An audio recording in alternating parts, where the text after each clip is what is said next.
Ayan mga anak, pinagluto. Wow! Sarap! Special, Paborito nyong chicken! Paborito nyo yan, ng mga bata pa kayo eh. Oo nga, agad eh. O, kuha na kayong ano, kanin nyo, mauna na kayo. Sige. O, mauna ka na. Paparami na naman kain ko nito. Sarap kasi ng luto Yan. na. Woo! Isa pa. Di naman ako diet eh. Ako diet.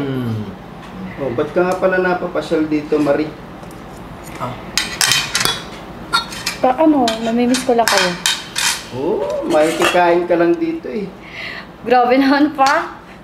Di ba pwedeng namimiss ko lang kayo? Namimiss oh. Alam ko na yung style mo na yan. Ako, yan na naman siya, kuya. Si Papa talaga. Kain na nga tayo. Kain muna tayo. Sarap-sarap ng ulam eh. Oh. Nga pala, Ned, ba't nagre-reklamo yung ano, yung isang kliyente natin na sinut natin dyan sa may Antipolo, yung wedding? Ang papangit daw ng mga picture na sinend mo ah. Tsaka yung video, hindi nila nagustuhan. Ganun ba pa? Ginawa ko naman lahat eh. Tinry ko yung best ko. Para makuha lang yung tamang ano, video at pictures. Hindi naman dating ganyan ang mga gawa mo. Ano nangyayari sa'yo? Bukod tanging yun lang, nagreklamo ah. Kahit anong gawin ko pa, parang hindi naman ako mag-i-improve dyan. Siguro nung una, kumbaga, siguro nakakatsamba lang. Or, syempre may guide mo lang. Pero nito, itong mga nakaraan, hinahaya akong mag-isa. Parang nagbabago na yung gusto ko eh. Nagbabago na yung hilig ko eh. Parang nagbabago. Eh alam mo namang ikaw lang inaasahan kung pwede magmana sa ating studio.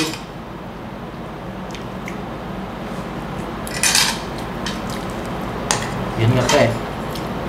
Di ba nabanggit ko rin to sa inyo? Simula nung bata ako, ginagag niyo ako.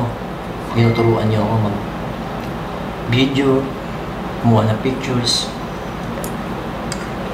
Pero ngayong matanda na ako, unti-unti ko na-realize na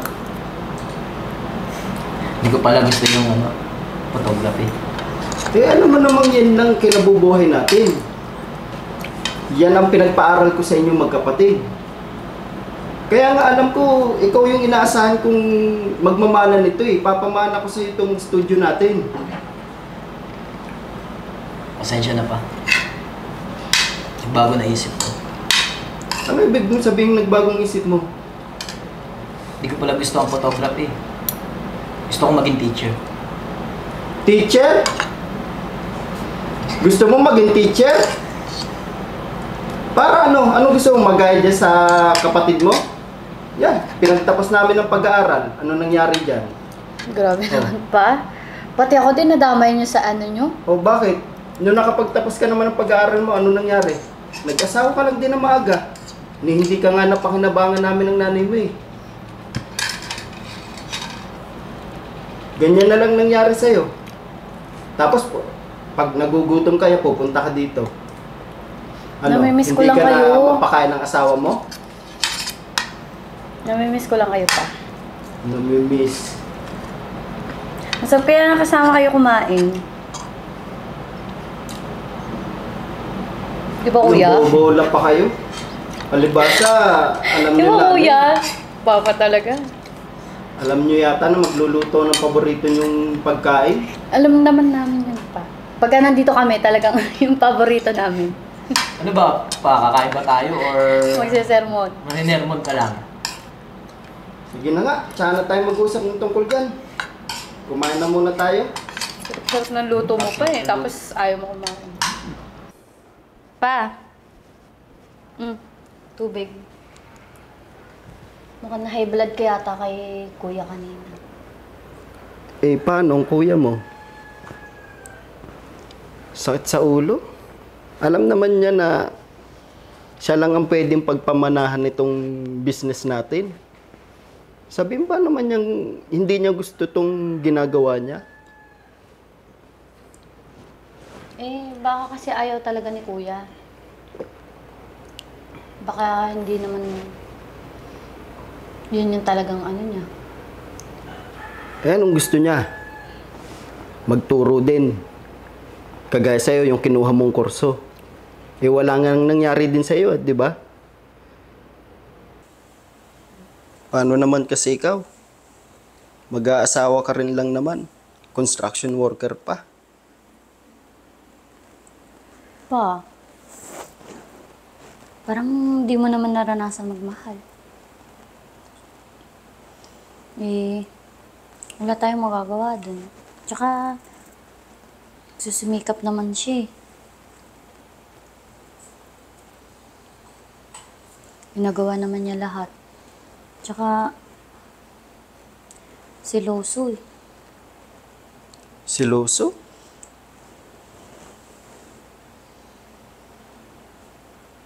Wala na ngang maiambag sa pamilya mo. Sa inyo. Siloso palang lagay na yon.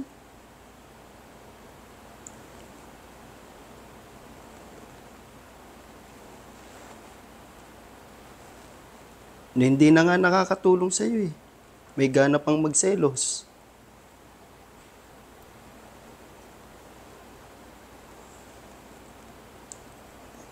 Ay siya. May mga grocery naman ako dyan para sa inyo. Kumuha ka na lang dyan. May tinabi naman ako dyan para sa inyo na bigas.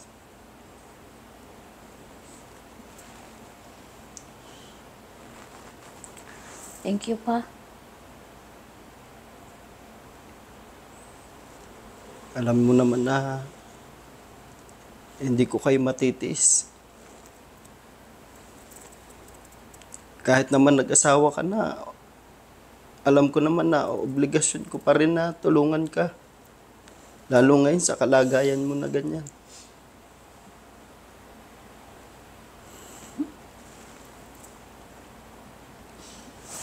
Kaya hanggat kaya mong pagsabihan ng asawa mo, sabihin mo na magsumikap. Sorry talaga pa.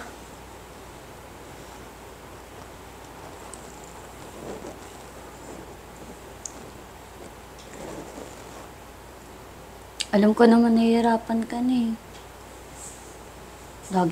Lagi akong pumupunta dito. Lagi kami humingi ng tulong sa'yo. Eh bakit kasi hindi ka na lang maghanap din ng trabaho? Sayang naman ang pinagpaaral namin sa'yo.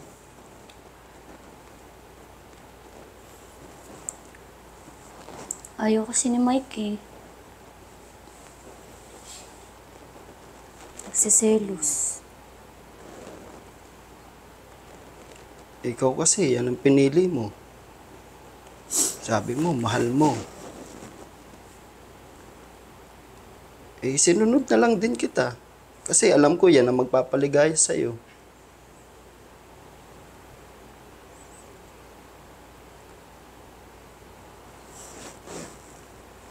Sorry. Basta bago ka umuwi, kumuha ka na lang dyan ng ng bigas. Kumuha ka na rin ng yung paborito mong ulam, yung lagi kong niluluto sa'yo nung bata ka pa. Alam kong paborito mo yun eh, kaya yan ang naisip kong iluto. Dahil alam kong darating ka at bibisitahin mo ako dito sa bahay.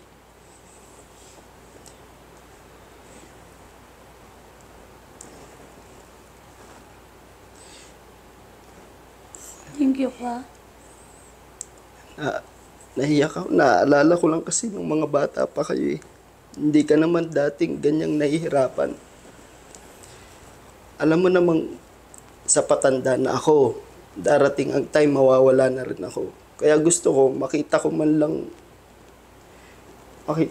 kayo kayong magkapatid na nasa maayos na kalagayan.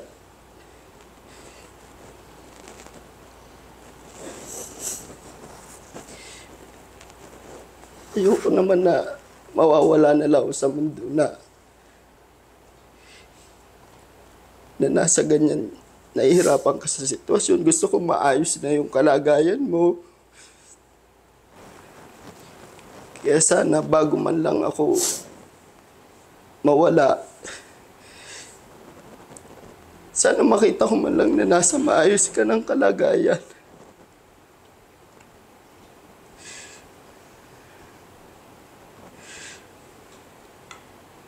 Anak ka.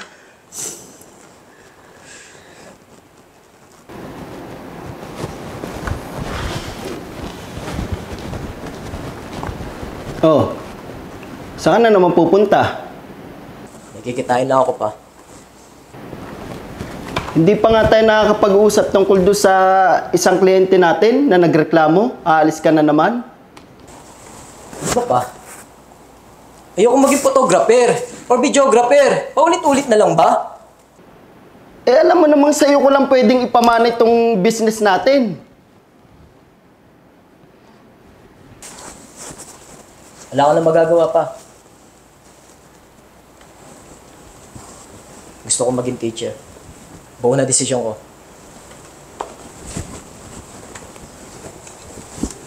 Tama na pa. Ewan ko dyan sa kuya mo. Hindi talaga ako maintindihan. Sinasabi ko lang naman sa kanya na sa kanya ko ipapamana tong business natin. Alam mo naman na yan ang naging source of income natin, tapos papabayaan niya lang. Para saan pa yung mga tinuro ko sa kanya? Kaya mo na muna siya pa. Kaya mo muna siya makapag-isip-isip.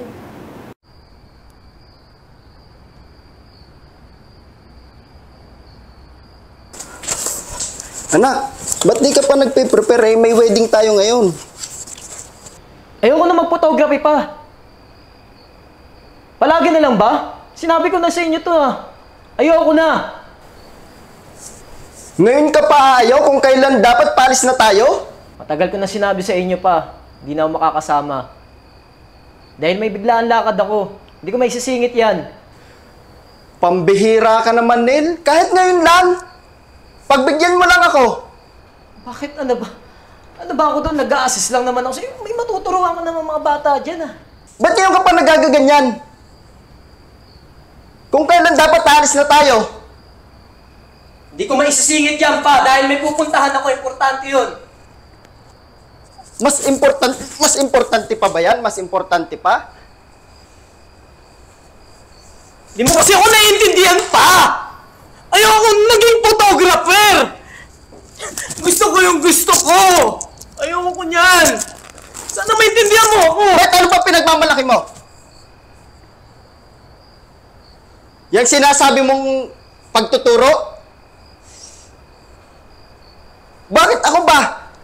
Hindi naman ako nakapag-aral pero maayos ang kabuhayan natin.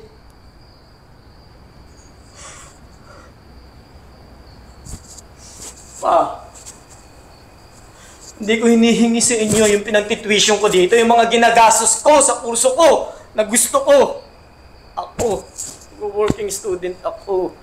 Eh ba't kailangan mo pa mag-working student? Pwede ka naman tumulong sa akin sa mga kliyente natin. Kaya wala kayong karapatang isumbat kung ano yung mga tinutulong nyo. Bitawan mo ko, At bitawan mo ko. pinagmamalain yung negosyo na studio! Bitawan mo ko. Simula't simula pa, hindi mo ko sinusuportahan sa ginagawa ko. Suporta mo rin ang kailangan ko. May kliyente tayo ngayon, Kailangan na tayo doon. Hindi nga pa. Ayoko na. Ayoko na! Pambihira kang bata ka. Nasasaktan ako. Mahalin mo ang mga magulang mo. Sinasabi pa na ang anak na lapastangan sa magulang ay makakaramdam ng kaparusahan. Pero ang anak na hindi pababayaan ng magulang, pagpapalain ng buong may kapal yan. Ang daming ganyan sa banal na kasulatan. Pero kung titingnan mo, hindi sinasabi doon, igalang mo ang mga magulang mo kung kagalang-galang. So ibig sabihin, Kahit hindi ka galang-galang, yan lang. Tama, kontrahin mo pa rin. Huwag mo susundin kapag mayroon lang maling ginagawa o pinapagawa sa atin. Kung kailangan parusahan. Pero, huwag mawawala ang paggalang. Sapagkat hinirang ng Diyos niya. Siya lang ang makapagsasabi na binabawi ko na ang pagiging magulang mo sa tao ngayon. Ang masama, yung isipin mo, sana hindi na lang siya ang naging tatay ko, ang naging nanay ko, sapagkat ang unang-unang kinakonsyon siya ay ang authority na binigay ng Diyos sa kanila upang iyong maging mga magulang. Pa, Oh, nak. baka pwede po ako makahiram sa'yo. Ba't para saan? Naputulan kasi kami ng kuryente tapos wala kami pambiling pagkain ngayon. Bakit kasi, nak, hindi ka na lang maghanap ng trabaho? Ituloy mo yung kurso mo. Magturo ka. Alam mo naman pa, hindi ko alam eh. Nahihirapan ako kasi siloso si Mike. Hindi ko alam kung paano ako magtatrabaho. Alam mo, nak, hindi yan ang pinangarap ko sa'yo eh. Yung ganyan, humihiram-hiram ka, kapos na kapos ka. Nasasaktan ako sa tuwing nakikita ko na sardinas, tuyo ang inuulam mo. Samantalang dati, halos lahat ng gusto mong pagkain, yun ang inihahanda ko. Maging masaya ka lang. Tapos, ito nangyari sa'yo. Sorry pa.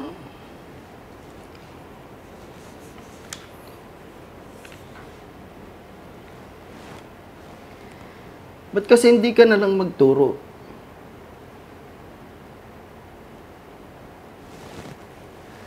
Hindi ko alam pa.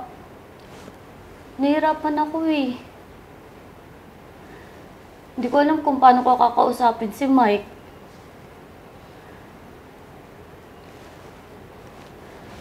Alam mo naman pa, nahihirapan din ako eh.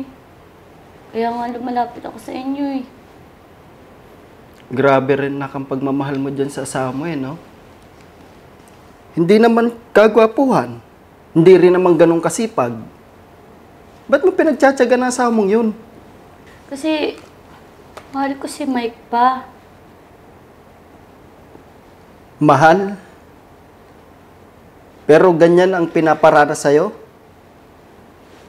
Ganyan pagmamahal ba ang gusto mo? Yung nagtitiis ka? Nagsasakripisyo?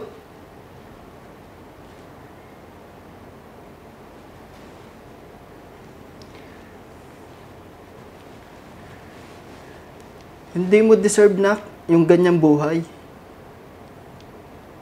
Hindi yan ang pinangarap ko sa iyo, nak.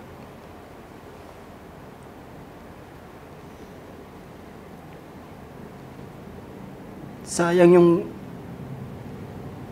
pinag-aralan mo. Sayang yung paghihirap namin ng nanay mo. Makapagtapos ka lang. Sayang lahat ng sakripisyo namin ng nanay mo.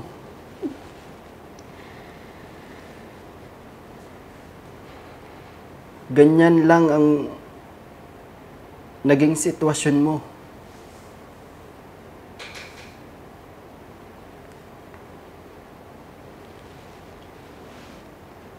Hindi ko alam pa nga. Gusto ko na rin naman pong magtrabaho. Kaso, hindi ko alam gagawin ko pa. Hindi ko naman maiwan si Mike. Mahal ko si Mike eh. Hindi ko naman sinabing iwan mo. Ang gusto ko lang,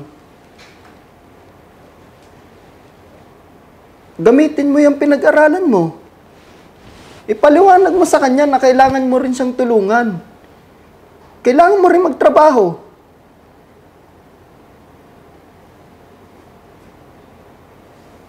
Mahirap yung sitwasyon na ganyan. Pag may pangangailangan ka, pag kapos na kapos ka, lalapit ka lagi dito sa amin. Buti sana kung palagi meron akong naitatabi na pera pag ganyang lumalapit ka. Pero mo, pag pupunta ka dito sa bahay, halos lahat ng mga pagkain namin dito, kailangan ko pang ibigay sa'yo. Yun ang ipaliwanag mo sa asawa mo, yung ganyang sitwasyon ninyo, na kailangan mo siyang tulungan, hindi yung sasabihin mo, lagi nagseselos. Sabi mo, hindi makakatulong yung selos na yan. Kasapin ko siya.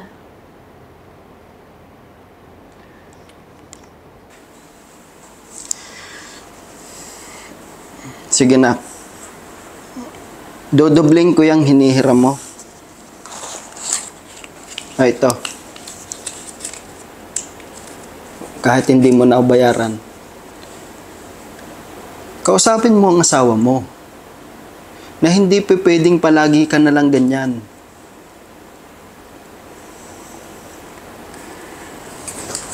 Thank you pa.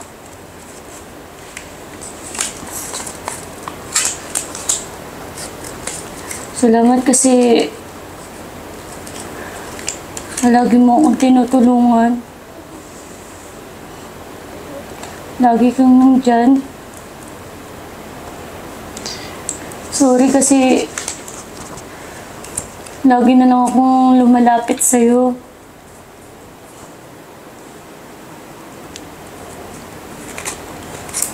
Wala rin naman ibang tutulong sa'yo, kundi kami lang ng kapatid mo.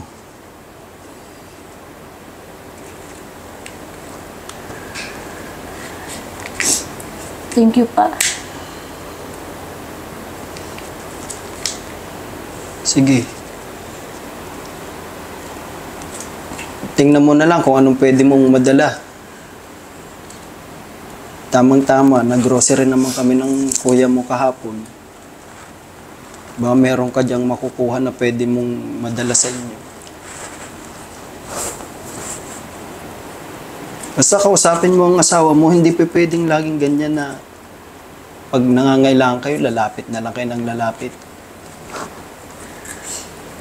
Opo pa.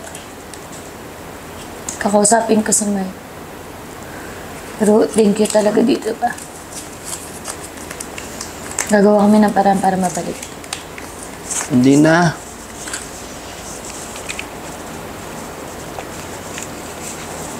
Gamitin mo na yan. Sa mga kailangan mo, sobra-sobra pa yan sa hinihiram mo. Thank you pa. Sige nak, ingat ka ha. Una na ako pa. Salamat.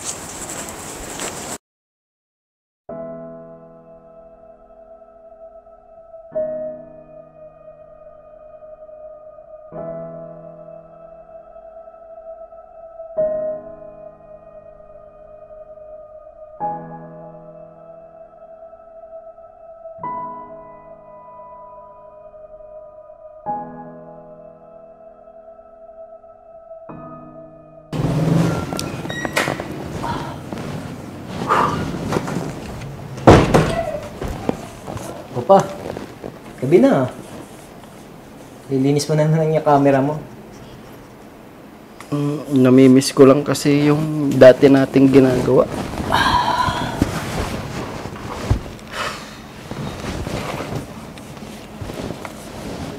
Talagang alagang-alaga mo yung camera mo, ha? Oo naman, kasi itong kamerang to ang bumuhay sa atin eh.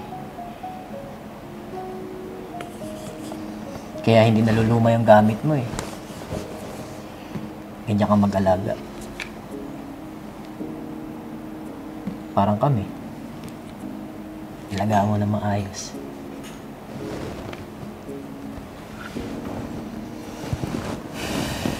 Salamat pa, ha? Saan? Sa lahat-lahat. hindi ko man natupad yung pangarap mo para sa amin, para sa akin. Na ituloy yung photography ng studio natin.